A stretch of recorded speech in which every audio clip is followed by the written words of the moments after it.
The Crimson Clue. Chapter 1. A Death in the Park.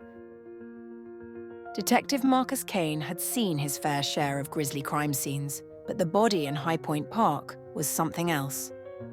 The victim lay sprawled on a blanket of fallen leaves, their chest soaked in blood that glimmered under the morning sunlight. A jogger had discovered the scene just after dawn, her terrified scream cutting through the crisp autumn air. "What do we have?" Kane asked, stepping under the yellow police tape as the forensics team worked around the body. "Female, mid-30s, Officer Rachel Torres reported. Single stab wound to the heart. No sign of a struggle. The weapon's missing, but there's this." She handed Kane a blood-stained note, the words scrawled in uneven handwriting. "Justice is served." Kane frowned. The note didn't make sense. Justice for what? And why leave it at the scene? This wasn't a random act of violence, it was deliberate, calculated. "Who found her?" Kane asked.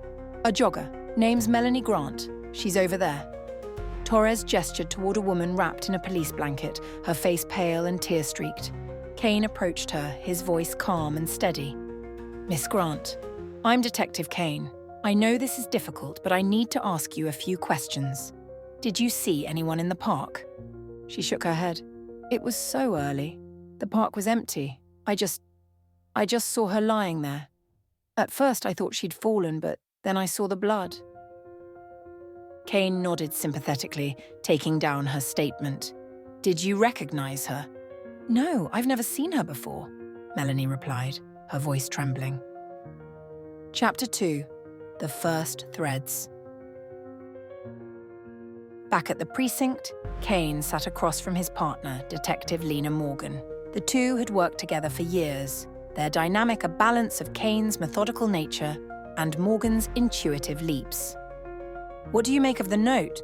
Morgan asked, tapping her pen against the desk. "Someone wants us to believe this was a righteous act," Kane replied.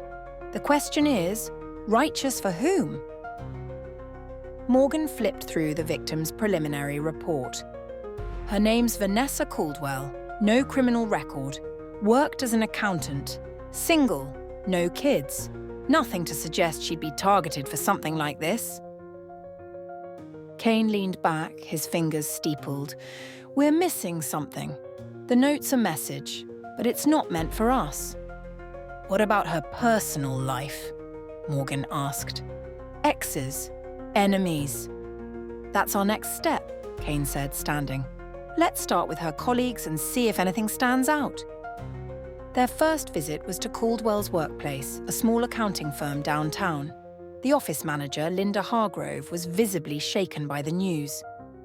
"Vanessa? Dead? I can't believe it," she said, her voice barely above a whisper. "Did she have any issues with anyone here? Arguments? Disagreements?" Morgan asked. Linda hesitated. "No, nothing serious. Vanessa was quiet. But there was one thing. She'd been tense lately, like something was bothering her." "Did she mention what?" Kane pressed. "No," Linda said. "But last week she had a heated phone call in the break room. I didn't hear much, but she kept saying, 'I can't do this anymore.'" Chapter 3. The Web of Secrets. The phone records revealed that Vanessa had made multiple calls to a man named Alan Briggs. A quick background check showed Briggs had a prior conviction for embezzlement, a crime Vanessa's firm had audited years ago. Why would she be in contact with him? Morgan wondered as they drove to Briggs's last known address. "Maybe she found something she wasn't supposed to," Kane said grimly. Briggs lived in a run-down apartment complex. When Kane and Morgan knocked on his door, there was no answer. The landlord let them in, revealing an empty apartment with signs of a quick exit, drawers pulled open, clothes strewn about. "Looks like someone's running," Morgan muttered, spotting a half-packed suitcase. "Or hiding," Kane added, his eyes narrowing as he spotted a crumpled piece of paper on the floor. Unfolding it, he read the words, "You know too much. Keep quiet." Chapter 4. Closing in. Tracking Briggs led them to a motel on the outskirts of town. Kane and Morgan approached his room cautiously, guns drawn. Kane knocked on the door. "Alan Briggs. This is the police. Open the door." There was no response. After a tense moment, they forced their way in. Briggs was inside, slumped against the bed, clutching a knife. Blood pooled beneath him. "Call it in!" Kane barked as Morgan rushed to check his pulse. He was still alive, but barely.